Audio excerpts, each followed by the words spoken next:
আছেন? আশা করি সকলেই ভালো আছেন। তো আজকে আমি বানিয়েছি মিষ্টির রস দিয়ে রাবড়ি ডিমের পিঠা। তো চলুন তার জন্য কি কি নিতে হবে দেখে নিন। এটা খেতে কিন্তু খুবই টেস্টি। একটা ডিম,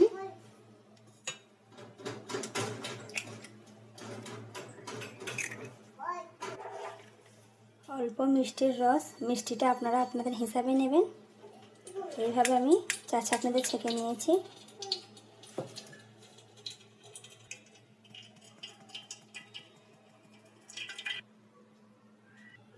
একদম অল্প লবণ দিয়ে সব কিছু ভালো করে ফাটিয়ে নিতে হবে।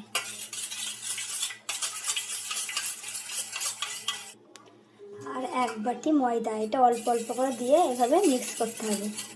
একবারে সব দেবেন না, দিলে কিন্তু ভালো করে গাঁটলি থেকে যাবে, একদম ডেলা ডেলা। এইভাবে অল্প অল্প করে। এইখানে আমাকে মিষ্টিটা একটু বেশি লাগছে, আরও 1/2 বাটি ময়দা দিয়ে দেবো, দিয়ে ভালো করে মিক্স করে নেব।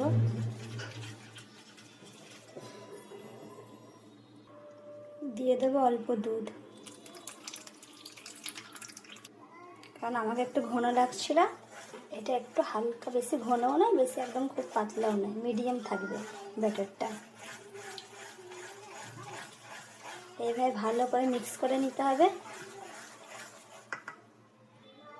একদম অল্প বেকিং, আমার মিষ্টির রসটাই ছিল হলুদ কালার, যেহেতু কমলা ভোগের ওইটা রস ছিল।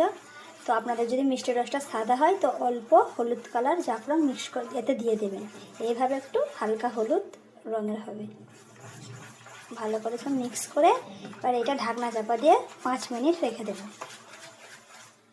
হয়ে গেছে। গ্যাসে একটা প্যান বসিয়েছি, এবার এতে দিয়ে দেবো 1 বাটি দুধ। এটা রাবড়ি বানাবার জন্য। দুধটা হালকা গরম হয়ে গেছে, এবার দিয়ে দেবো 3 চামচ মতো গুঁড়ো দুধ পাউডার দুধটা দুধের সঙ্গে ভালো করে মিক্স করে নেব। দিয়ে দেবো 1/2 চামচ চিনি। এইভাবে 5 মিনিট ধরে জাল দিয়ে নিয়েছি। দেখুন দুধটা একদম ঘন হয়ে গেছে। এবার গ্যাসটা বন্ধ করে দেবো। এটার মধ্যে যা ছিল সব কিছু ভালোভাবে পরিষ্কার করে এই বাটির মধ্যে ঢেলে নিয়েছি। আর এটা ভালো করে ফাটিয়ে নিতে হবে। এইভাবে হাতে করে ভালো করে ফাটিয়ে নিতে হবে। যাদের কাছে ব্লেন্ডার আছে তারা ব্লেন্ডার দিয়ে করে নেবেন, আর যাদের কাছে নেই তারা এইভাবে হাতে করে নেবেন।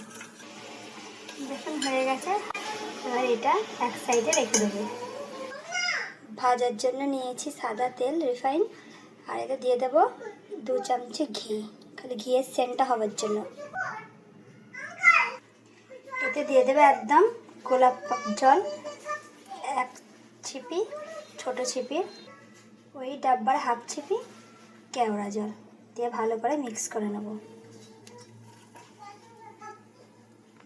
এইটা একটা গ্লাসের মধ্যে ব্যাটারটা ঢেলে নেব। তেলও খুব ভালোভাবে গরম হয়ে গেছে, এবার দিয়ে দেব। এইভাবে চারিদিকটা সমানভাবে করে নিতে হবে। একদিকটা লাল করে ভাজা হয়ে গেছে, আর অপর দিকটা লাল করে ভেজে নেব। 2 সাইডটাই ভাজা হয়ে গেছে, আর তুলে নেব।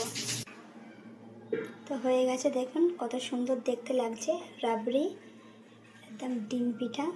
এটা খেতে কিন্তু খুবই ভালো লাগে। এরকমভাবে মিষ্টির রস বাড়িতে থাকলে তো অবশ্যই একবার বানিয়ে খেয়ে দেখবেন। যদি আমার ভিডিও এবং রেসিপিটা আপনাদের ভালো লাগে অবশ্যই লাইক, সাবস্ক্রাইব এবং ফলো করবেন। Thank you.